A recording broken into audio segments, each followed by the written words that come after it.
আসসালামু আলাইকুম। এটিএন বাংলা সংবাদে সবাইকে স্বাগত জানাচ্ছি নাবিলা রহমান। শুরুতেই সংবাদ শিরোনাম।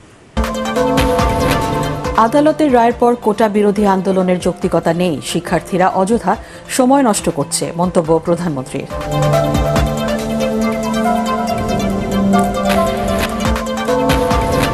প্রায় 4 ঘন্টা পর শাহবাগ ছাড়ল কোটা বিরোধী আন্দোলনকারীরা। যানজটে স্থবির ঢাকা, ফের সারা দেশে বাংলা ব্লকেটের কর্মসূচি ঘোষণা।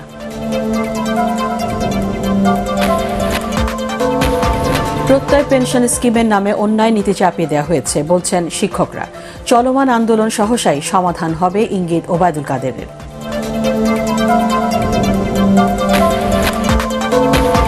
কাল চীন সফরে যাচ্ছেন প্রধানমন্ত্রী। সই হবে 20 থেকে 22টি সমঝোতা স্মারক। প্রাধান্য পাবে অবকাঠামো উন্নয়ন, বিনিয়োগ ও অর্থনৈতিক সহযোগিতা। এবার বিস্তারিত। কোটা আন্দোলনের কোনো যৌক্তিকতা নেই। আন্দোলনের নামে শিক্ষার্থীরা অযথা সময় নষ্ট করছে বলে মন্তব্য করেছেন প্রধানমন্ত্রী শেখ হাসিনা। যুব মহিলা লীগের প্রতিষ্ঠা বার্ষিকীতে গণভবনে শুভেচ্ছা বিনিময় অনুষ্ঠানে প্রধানমন্ত্রী আরও বলেন, বিএনপি জামাতের অত্যাচার নির্যাতন যেন আর ফিরে না আসে সে বিষয়ে সবাইকে সজাগ থাকতে হবে। বিস্তারিত জানাচ্ছেন সৈয়দ রিয়াজ। 2002 সালে প্রতিষ্ঠার পর থেকে আওয়ামী লীগের সহযোগী সংগঠন যুব মহিলা লীগ পার করেছে 22 বছর। সংগঠনের প্রতিষ্ঠা বার্ষিকী উপলক্ষে কেন্দ্র এবং ঢাকা মহানগর নেতারা প্রধানমন্ত্রী শেখ হাসিনার সাথে শুভেচ্ছা বিনিময় করতে আসেন গণভবনে। জয় বাংলা, জয় বঙ্গবন্ধু। প্রতিষ্ঠা বার্ষিকীতে নিজের হাতে গড়া সংগঠনটির সংক্ষিপ্ত ইতিহাস তুলে ধরে আওয়ামী লীগ সভাপতি ও প্রধানমন্ত্রী শেখ হাসিনা বলেন, 2001 সালের নির্বাচনের পর রাজপথের আন্দোলনে আওয়ামী লীগ নেতাকর্মীদের উপর বিএনপি জামাত জোট সরকারের পুলিশি নির্যাতন যখন চরমে, তখন আওয়ামী লীগের সহযোগী সংগঠন যুব মহিলা লীগের জন্ম। যখন আমরা জনগণের ভোটের অধিকার, ভাতের অধিকার প্রতিষ্ঠা আন্দোলন করেছি, জনগণের অধিকার আদায়ের জন্য আন্দোলন করেছি, তখন যুব মহিলা লীগ সবসময় রাজপথে থেকে সেই আন্দোলন সংগ্রামে বলিষ্ঠ ভূমিকা রেখেছে। এ সময় বিএনপির সমালোচনা করে বঙ্গবন্ধু কন্যা শেখ হাসিনা বলেন, ভোট চুরির দায়ে খালেদা জিয়াকে একসময় রাষ্ট্র ক্ষমতা ছাড়তে হয়েছিল। সেই সময় পুলিশের হাতে যেমন নির্যাতিত, সেই শুধু তাই না, এই বিএনপির সন্ত্রাসী অস্ত্রধারীরা যুবলীগের নেতাকর্মীদের উপর, আওয়ামী লীগের উপর অকথ্য অত্যাচার করেছে। মা বোন বলে কিন্তু তারা কোনো সমীহ করেনি। তারা এতই জঘন্য প্রকৃতির এবং যেভাবে নির্যাতন করেছে, যেটা মানে নিন্দা করা ভাষা আমার নেই, কারণ তারা আসলে ওরা মানুষ ছিল না। আদালতের রায়ের পর কোটা আন্দোলনের কোনো যৌক্তিকতা নেই উল্লেখ করে সরকার প্রধান বলেন, শিক্ষার্থীরা পড়াশোনা না করে অযথা সময় নষ্ট করছে। যারা এর আগে কোটা বিরোধী আন্দোলন করেছিল, তারা যে পাবলিক সার্ভিস কমিশনে কতজন পরীক্ষা দিয়েছিল আর কতজন পাশ করেছে সেই হিসাবটা একটু বের করা দরকার। তারা দেখাক মেয়েরা বেশি পাশ করে বেশি চাকরি পেয়েছে কিনা। আর হাইকোর্টের রায়, এটার বিরুদ্ধে এভাবে আন্দোলন করা, এটা তো সাবজুডিস, কারণ আমরা সরকার থেকে কিন্তু এভাবে কোনো কথা বলতে পারি না, কারণ হাইকোর্ট রায় দিলে সেখানে হাইকোর্ট থেকেই আবার আসতে হবে। এ সময় যুব মহিলা লীগের নেত্রীদের সার্বজনীন পেনশনে যুক্ত হওয়ার আহ্বান জানান আওয়ামী লীগ সভাপতি ও প্রধানমন্ত্রী শেখ হাসিনা। সৈয়দ রিয়াজ, এটিএন বাংলা, ঢাকা। 4 দফা দাবির কোটা সংস্কার আন্দোলনকে 1 দফায় নামিয়ে এনে আবারও সারা দেশে ব্লকেট কর্মসূচি ঘোষণা করেছে আন্দোলনকারীরা। সংসদে আইন পাশের মাধ্যমে কোটা পদ্ধতি সংশোধন করার 1 দফা দাবি আন্দোলনরত শিক্ষার্থীদের। এ সময় দাবি মানা না হলে আলোচনার নামে আর কোনো প্রহসন মেনে নেওয়া হবে না বলে জানান আন্দোলনের অন্যতম সমন্বয়ক নাহিদ ইসলাম। রিপোর্ট করছেন মাজহারুল হক মুহাজির।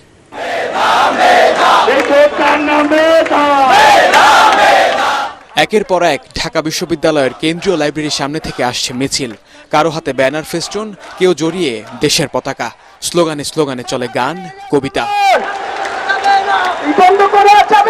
সপ্তাহব্যাপী চলা কোটা বিরোধী আন্দোলনে সাধারণ শিক্ষার্থীদের বাংলা ব্লকেট যোগ করে ভিন্ন মাত্রা। সবার দাবি একটাই, বঙ্গবন্ধুর বাংলায় বৈষম্যের ঠাঁই নাই। বেশি শিক্ষার্থীরা হচ্ছে কোটার জন্য চান্স পাচ্ছে না। নারী কোটা আমার আছে, কিন্তু তাও আমি চাচ্ছি যে নারী কোটা না থাকুক। আমি আগামী 3 দিন ধরে ছিলাম মাঠে, এবং মাঠে আসি, মাঠেই থেকে যাবো যতক্ষণ আন্দোলন শেষ হচ্ছে। আমাদের ভাষার বৈষম্য, আমাদের সংস্কৃতির বৈষম্য আমাদের ইয়ারা হানাদার বাহিনীরা চাপিয়ে দিচ্ছিল, তখন কেন আমরা আন্দোলন করেছিলাম? দিন গড়িয়ে রাত, রাজধানীর বিভিন্ন পয়েন্টে আন্দোলনরত শিক্ষার্থীরা যোগ দেয় আরও উত্তাল শাহবাগ। আসে নতুন কর্মসূচির ডাক। রাত 8টায় শাহবাগে অবরোধ কর্মসূচি শেষে নতুন এই কর্মসূচির ঘোষণা করেন আন্দোলনের অন্যতম সমন্বয়ক নাহিদ ইসলাম। আমরা যদি ন্যায় বিচার না পাই, আমাদের আশা আকাঙ্ক্ষার প্রতিফলন যদি বিচারালয়ে না ঘটে, আমরা রাজপথে কিন্তু সেই কথাগুলো বলে যাব। মাননীয় প্রধানমন্ত্রীকে নিয়ে চিন্তিত কোন জায়গাটি হচ্ছে 1975 সালের পূর্বে বন্ধুর ছদ্মবেশে, কাছের মানুষের ছদ্মবেশে বঙ্গবন্ধুর পাশে কিন্তু মোশতাকরা ছিল। এদিকে প্রায় 4 ঘন্টা ধরে চলা অবরোধের কারণে রাজধানীতে সৃষ্টি হয় তীব্র যানজটের। ঘন্টার পর ঘন্টা রাস্তায় যানজটে আটকে থাকে যানবাহন। সাধারণ মানুষ পড়েন চরম ভোগান্তিতে। মাসহারুল হক মুহাজির, এটিএন বাংলা, ঢাকা।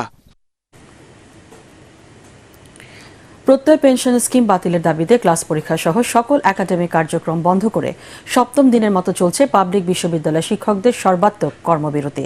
দেশের 35টি পাবলিক বিশ্ববিদ্যালয়ে চলছে এই আন্দোলন। শিক্ষকরা বলছেন, এটি কোনো সরকার বিরোধী আন্দোলন নয়, তাদের মর্যাদার লড়াই। দাবি আদায় না হওয়া পর্যন্ত আন্দোলন চলবে। ষড়যন্ত্র করে এই আন্দোলন নস্যাৎ করা যাবে না বলেও মন্তব্য করেন তারা। আরও জানাচ্ছেন ইয়াসিন রানা। সর্বজনীন পেনশনের প্রত্যয় স্কিম বাতিলের দাবিতে পাবলিক বিশ্ববিদ্যালয় শিক্ষকদের লাগাতার কর্মসূচি চলছে।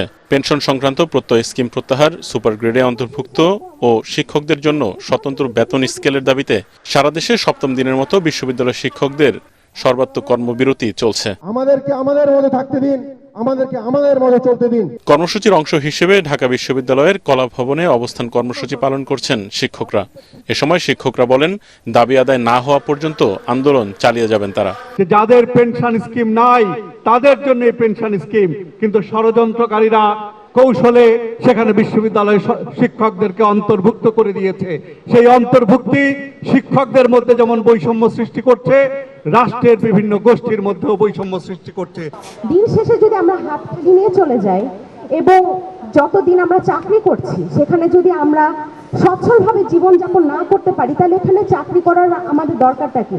এদিকে সারা দেশে সকল পাবলিক বিশ্ববিদ্যালয়ে চলছে আন্দোলন। বন্ধ রয়েছে ক্লাস, পরীক্ষা সহ সকল একাডেমিক কার্যক্রম। আন্দোলনের কারণে শিক্ষার্থীদের পাঠদানে ক্ষতি হচ্ছে জানিয়ে শিক্ষকরা বলেন, পরবর্তীতে অতিরিক্ত ক্লাস নিয়ে তা পুষিয়ে দেওয়া হবে। এতে খারাপ কাটছাট করে আমাকে আর্থিকভাবে এবং সামাজিকভাবে কাটছাট করে দেওয়া হবে। সুতরাং এইটা তো মানতে পারছে না কেউই। প্রত্যয় স্কিমের জটিলতা নিয়ে সরকারের সাথে আলোচনা হবার কথা রয়েছে জানিয়ে বিশ্ববিদ্যালয় শিক্ষক সমিতি ফেডারেশনের মহাসচিব ডক্টর নিজামুল হক ভুইয়া বলেন, দাবি না মানলে আন্দোলন চলবে। দীর্ঘদিন পর্যন্ত আমরা এই দাবিগুলো নিয়ে আসছি, কিন্তু সরকারের ভিতরে একটা গ্রুপ স্বার্থান্বেষী মহল সেই কাজটি করছেন। শিক্ষকদের সাথে প্রধানমন্ত্রী অফিসের একটা দূরত্ব, শিক্ষকদেরকে কিভাবে সুযোগ সুবিধাকে বঞ্চিত করা যায়, একটা গ্রুপ সবসময় এই কাজটি করছে। তো তার বিরুদ্ধে আমাদের এবার এই আন্দোলন, আলোচনা চলবে, আমাদের আন্দোলনও চলছে। যদি সমাধান হয়ে যায় তাহলে আমরা আন্দোলন থেকে তৎক্ষণাৎ ফেরত আসবো। শিক্ষকদের এই আন্দোলনকে অনেকে সরকার বিরোধী আন্দোলন বলে বিভ্রান্তি ছড়াচ্ছে বলেও অভিযোগ করেন তিনি। ইয়াসিন রানা, এটিএন বাংলা, ঢাকা। শিক্ষার্থীদের কোটা আর শিক্ষকদের পেনশন আন্দোলন গভীরভাবে পর্যবেক্ষণ করছে সরকার। সময়মতো সমাধান হবে বলে জানিয়েছেন আওয়ামী লীগ সাধারণ সম্পাদক ওবায়দুল কাদের। তার আশঙ্কা, এই দুটি আন্দোলনে ভর করে স্বার্থ হাসিলের চেষ্টা করতে পারে বিএনপি। দুর্নীতির কারণে বাংলাদেশের পরিস্থিতি যাতে শ্রীলঙ্কার মতো না হয় সে বিষয়ে সবাইকে সতর্ক করেন সেতুমন্ত্রী। রিপোর্ট করছেন মাহবুব কবির চপল। শিক্ষক শিক্ষার্থীরা একই সাথে আন্দোলন করছেন, দেশে এমনটা খুব একটা দেখা যায়নি। তবে এবার দুপক্ষই কঠোর অবস্থানে। কোটা বাতিলের দাবিতে শিক্ষার্থীদের আন্দোলন বেগবান হচ্ছে, আবার পেনশন স্কিম প্রত্যয় প্রত্যাহারের দাবিতে তালা ঝুলছে পাবলিক বিশ্ববিদ্যালয়ে। সপ্তাহ পার হলেও সমস্যা সমাধানে দৃশ্যমান পদক্ষেপ নেই। তবে ওবায়দুল কাদের বলছেন, দ্রুতই সবকিছু ঠিক হয়ে যাবে। আমরা গভীরভাবে পর্যবেক্ষণ করছি পরিস্থিতি, সময়মতো সাবধান সমাধান হয়ে যাবে। এখন আদালতের ব্যাপারটা যখন চলমান, এখন আমি তো সাব জুডিস বিষয় নিয়ে আমার কথা বলা উচিত নয়।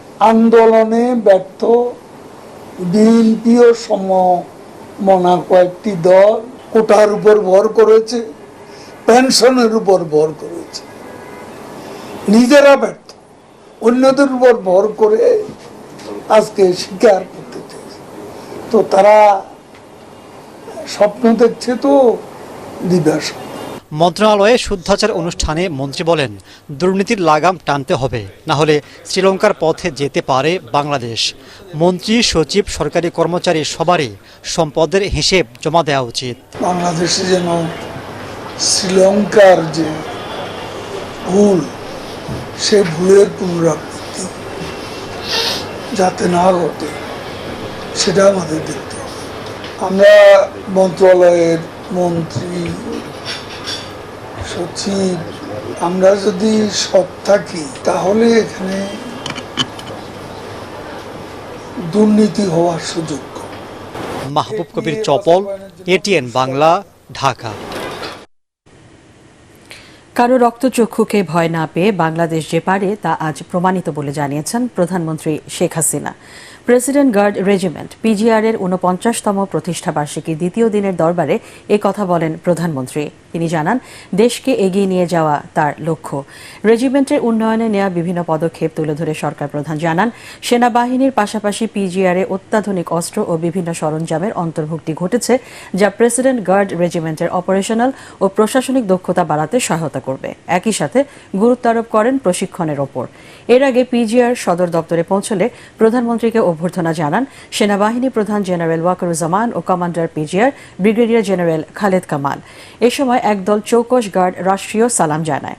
পরে কোয়ার্টার গার্ড পরিদর্শন এবং অফিসার ও জেওসিদের সাথে কুশল বিনিময় করেন প্রধানমন্ত্রী। অনুষ্ঠানে রেজিমেন্টের শহীদ সদস্যদের পরিবারের মাঝে আর্থিক অনুদান ও উপহার তুলে দেন তিনি।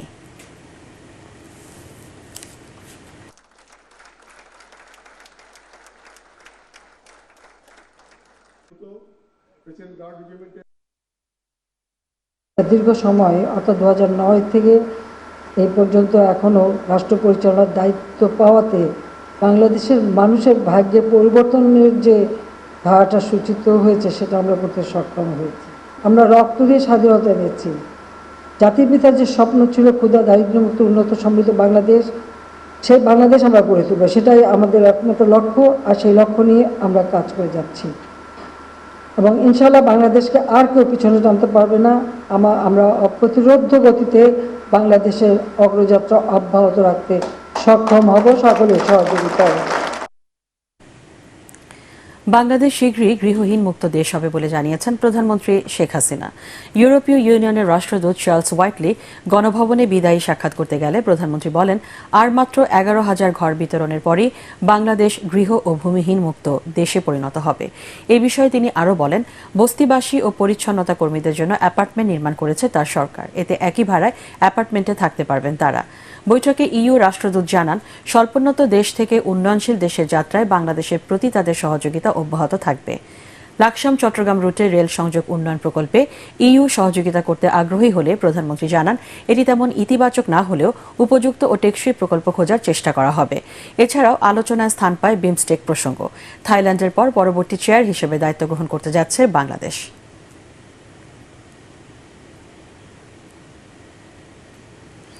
দুর্নীতি ও লুটপাটের মাধ্যমে দেশের অর্থনীতি ধ্বংস করার পর সরকার এখন চীনসহ বিভিন্ন দেশে ভিক্ষার হাত পাচ্ছে বলে মন্তব্য করেছেন বিএনপির সিনিয়র যুগ্ম মহাসচিব রুহুল কবির রিজভী। নয়াপল্টনের ভাসানী মিলনায়তনে হিন্দু, বৌদ্ধ, খ্রিস্টান ফ্রন্টের সম্মেলনে তিনি এ অভিযোগ করে বলেন, ক্ষমতায় থাকতে গিয়ে রাষ্ট্রযন্ত্রকে ব্যবহার করে আওয়ামী লীগ সরকারই আজিজ ও বেনজির আহমেদকে দুর্নীতি ও লুটপাটের সুযোগ সৃষ্টি করে দিয়েছে। ওবায়দুল কাদের সাহেব বলছেন যে চীনের সাথে আমাদের উন্নয়নের অংশীদার আর ভারতের সাথে আমাদের রাজনৈতিক বন্ধু। তাদের যে গণতন্ত্র হত্যার রাজনীতি, তারা যে অবাধ সুষ্ঠু নির্বাচনকে একবারে মহাশ্মশানে পাঠিয়ে দিয়েছে, সেই রাজনীতিকে সমর্থন করে হচ্ছে ভারত। এই কারণে তারা কোথাও যেতে হলে পরে আগে ভারতের অনুমতি নিতে হয়। ভারত যেন এখন আওয়ামী লীগের এনার্জি ড্রিঙ্ক। প্রধানমন্ত্রী চীন সফরে ২০ থেকে ২২টি সমঝোতা স্মারক সই হবে, তবে এ সফরে কোনো চুক্তি সই হচ্ছে না। সংবাদ সম্মেলনে এসব তথ্য জানিয়ে পররাষ্ট্রমন্ত্রী ডক্টর হাসান মাহমুদ জানান, দ্বিপাক্ষিক বৈঠকে দেশের অবকাঠামো উন্নয়ন, বিনিয়োগ ও অর্থনৈতিক সহযোগিতা প্রাধান্য পাবে। আলোচনা হতে পারে তিস্তা প্রকল্পে বিনিয়োগ নিয়েও। কাল সকালে বেইজিংয়ের উদ্দেশ্যে ঢাকা ছাড়বেন প্রধানমন্ত্রী। বিস্তারিত জানাচ্ছেন একরামুল হক সায়েম।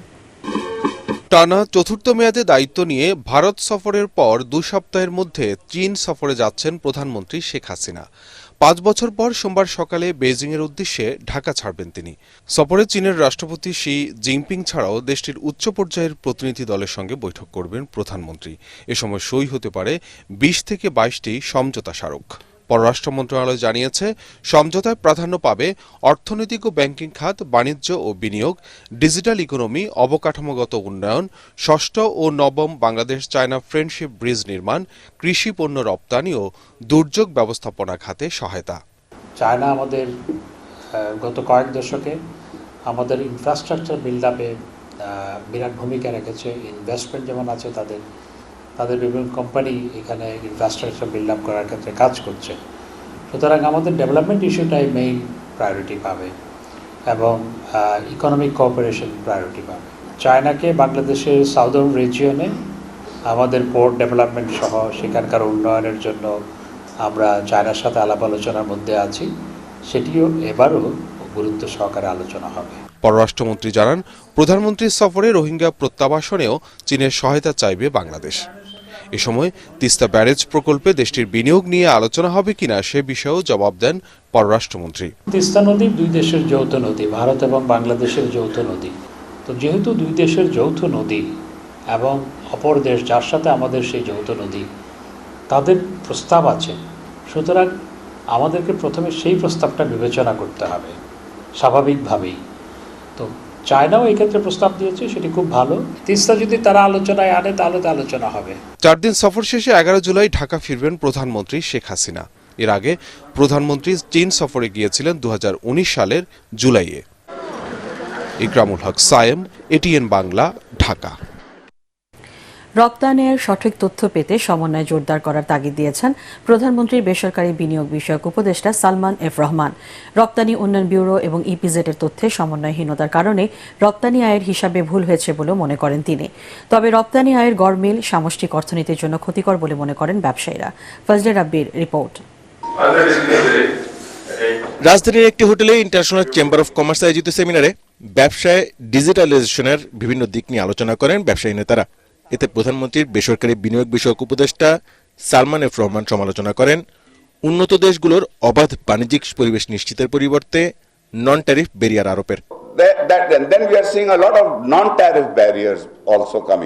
এ সময় গত 2 অর্থবছরে 20 মাসে প্রায় $2,500 কোটি রপ্তানি তথ্যের গরমিলের বিষয়ে সাংবাদিকদের প্রশ্নের উত্তরে ব্যবসায়ীরা বলেন, এতে করে ইমেজ সংকটে পড়ছে দেশের অর্থনীতি, আস্থার সংকটে পড়বে নীতি নির্ধারণী সিদ্ধান্তগুলো। আমার মনে হয় এই যে ফিগারটা এসছে, এটা টোটালি আমি মনে করি ইপিবির তথ্যগত ভুল।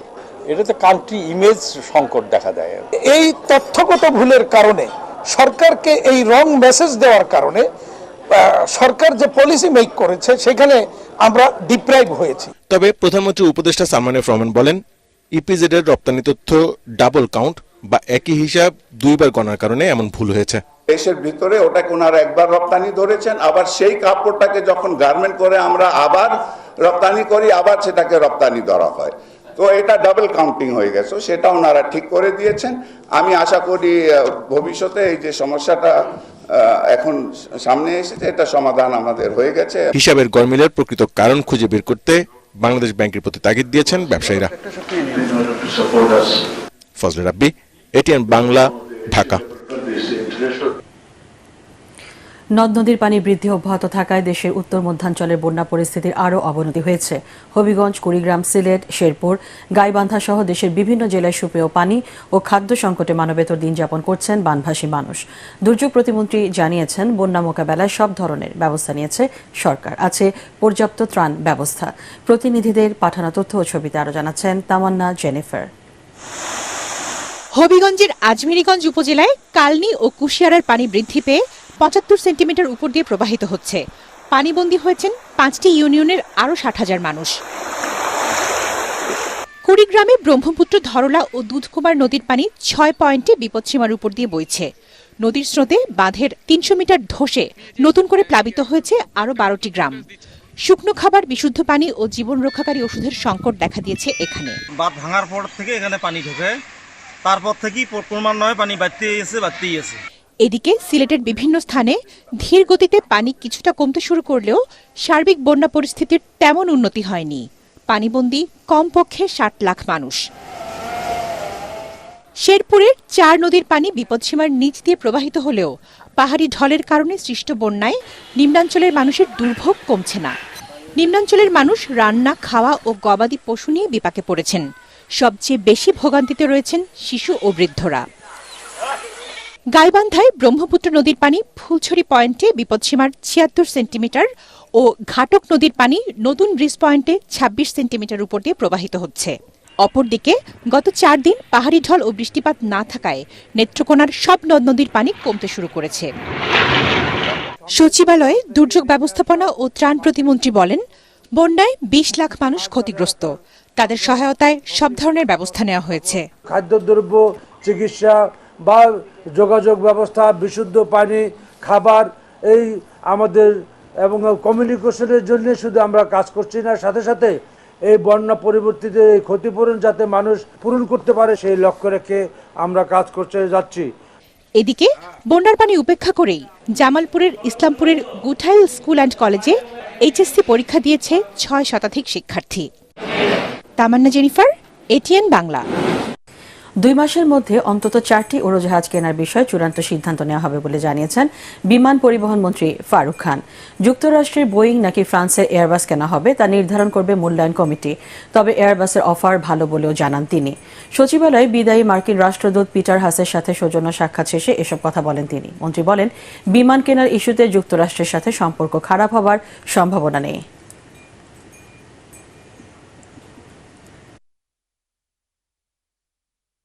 আল আরাফা ইসলামী ব্যাংক অর্থ সংবাদ।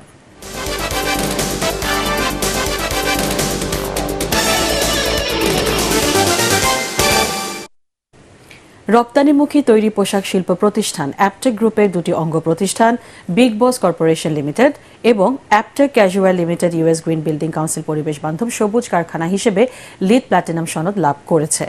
অ্যাপটেক গ্রুপের সম্মেলন কক্ষে এক অনুষ্ঠানে ইউএস গ্রিন বিল্ডিং কাউন্সিলের পক্ষে ইনোওয়েল এর ব্যবস্থাপনা পরিচালক গুনা সেকারান রাজু এবং অ্যাপটেক গ্রুপের ব্যবস্থাপনা পরিচালক সৈয়দ রেজাউল হোসেন কাজী ও পরিচালক সৈয়দ শামস রেজার কাছে ইউএসজিবিসি লিড প্ল্যাটিনাম সার্টিফিকেট হস্তান্তর করেন। অনুষ্ঠানে দেশি বিদেশি আমন্ত্রিত অতিথি ও গ্রুপের কর্মকর্তারা উপস্থিত ছিলেন।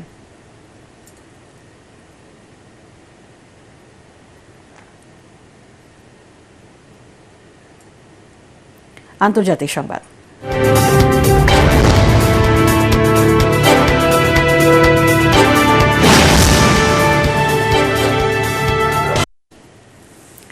ফ্রান্সে আগাম পার্লামেন্ট নির্বাচনে দ্বিতীয় দফার ভোট চলছে। প্রথম দফায় কট্টর ডানপন্থীদের কাছে হারের পর এ দফায় কঠিন চ্যালেঞ্জের মুখে দেশটির প্রেসিডেন্ট ইমানুয়েল ম্যাক্রো। বিবিসি জানিয়েছে, স্থানীয় সময় রোববার সকাল 8টায় ভোট গ্রহণ শুরু হয়। ভোট শেষ হওয়ার 12 ঘণ্টা পর বুথ ফেরত জরিপ পাওয়া যাবে। গত 30 জুন দেশটিতে প্রথম ধাপের পার্লামেন্ট নির্বাচন অনুষ্ঠিত হয়। নির্বাচনে প্রায় 34% ভোট পেয়ে জয়লাভ করে মেরিন লে পেনের কট্টর ডানপন্থী দল ন্যাশনাল র্যালি। অন্যদিকে প্রায় 29% ভোট পেয়ে দ্বিতীয় স্থান পায় বামপন্থী দলগুলো জোট নিউ পপুলার ফ্রন্ট। 20.7% ভোট পেয়ে তৃতীয় স্থানে রয়েছে বর্তমান প্রেসিডেন্ট ইমানুয়েল ম্যাক্রোর দল। সৃজনশীল তরুণ চলচ্চিত্র নির্মাতাদের অংশগ্রহণে সহনশীল, শান্তিপূর্ণ ও স্মার্ট বাংলাদেশ বিনির্মাণে শান্তি চলচ্চিত্র উৎসব 2023-এর পুরস্কার বিতরণ করা হয়েছে। রাজধানীর আগারগাঁওয়ে কম্পিউটার কাউন্সিল অডিটোরিয়ামে পুরস্কার বিতরণ অনুষ্ঠানে প্রধান অতিথি ছিলেন ডাক, টেলিযোগাযোগ ও তথ্য প্রযুক্তি প্রতিমন্ত্রী জুনায়েদ আহমেদ পলক। এছাড়াও উপস্থিত ছিলেন ডাক, টেলিযোগাযোগ ও তথ্য প্রযুক্তি মন্ত্রণালয়ের সচিব G Mohammad Shamsul Arefin, Films for Peace Foundation সভাপতি শিপা হাফিজা, সদস্য রোকেয়া প্রাচী সহ অন্যান্যরা। নরওয়েজিয়ান দূতাবাসের সহযোগিতায় ফিল্মস ফর পিস ফাউন্ডেশন, তথ্য ও যোগাযোগ প্রযুক্তি বিভাগ, smart Bangladesh network, diversity for piece এবং ইউএনডিপি বাংলাদেশ যৌথভাবে এর আয়োজন করে।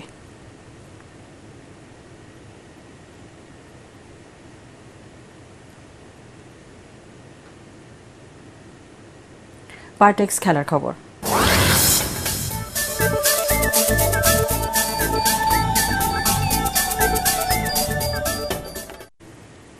টি-20 বিশ্বকাপে বাংলাদেশের আরও ভালো করার সুযোগ ছিল বলে মনে করেন টাইগারদের পেস অলরাউন্ডার সাইফুদ্দিন। মিরপুর শেরেবাংলা স্টেডিয়ামে বাংলা টাইগার্সের সঙ্গে অনুশীলন শেষে তিনি বলেন, জাতীয় দল থেকে বাদ পড়লে খারাপ লাগে।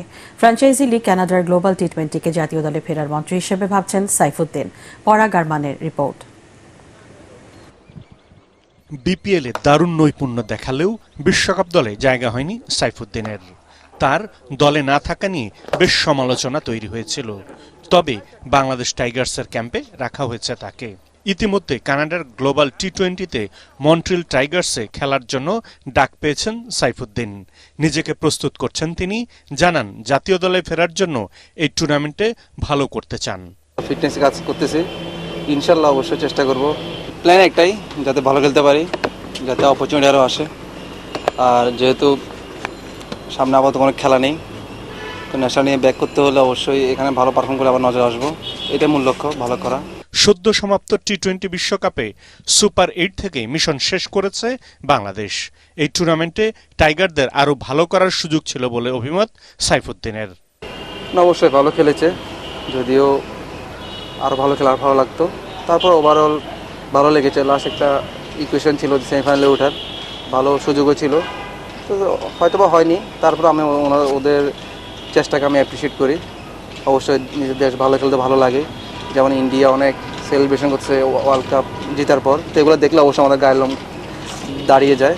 বাংলাদেশ দলের পেস অলরাউন্ডার সাইফুদ্দিন জানান, জাতীয় দল থেকে বাদ পড়া নিয়ে চিন্তা করলে খারাপ লাগে, তবে তিনি ভালো খেলে আবার জাতীয় দলে ফিরতে চান। পরাগ Arman, ATN Bangla, Dhaka. Swapnobhumi senior services kabaddi লিগের উদ্বোধনী দিনে জয় পেয়েছে বর্ডার গার্ড বাংলাদেশ ও নৌবাহিনী।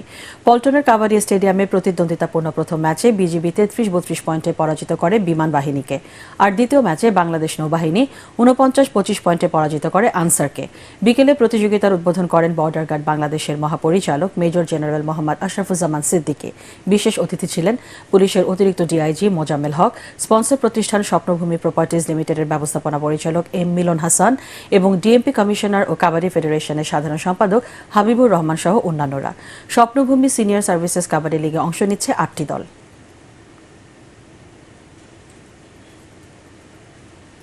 শেষ করার আগে সংবাদ শিরোনাম জানিয়ে দিচ্ছি আরেকবার। আদালতের রায়ের পর কোটা বিরোধী আন্দোলনের যৌক্তিকতা নেই, শিক্ষার্থীরা অযথা সময় নষ্ট করছে, মন্তব্য প্রধানমন্ত্রীর।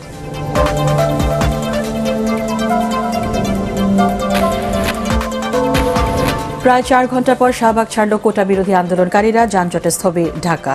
ফের সারা দেশে বাংলা ব্লকেটের কর্মসূচি ঘোষণা।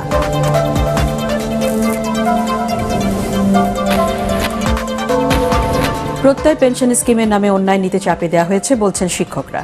চলমান আন্দোলন সহসাই সমাধান হবে, ইঙ্গিত ওবায়দুল কাদেরের।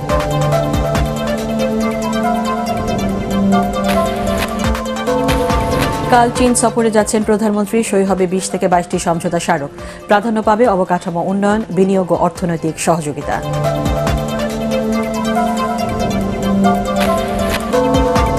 পরবর্তী সংবাদ দেখার আমন্ত্রণ জানিয়ে এখনকার মতো শেষ করছি। এটিএন বাংলা সংবাদ ইউটিউবে দেখতে ব্রাউজ করুন, youtube/ATN Bangla News।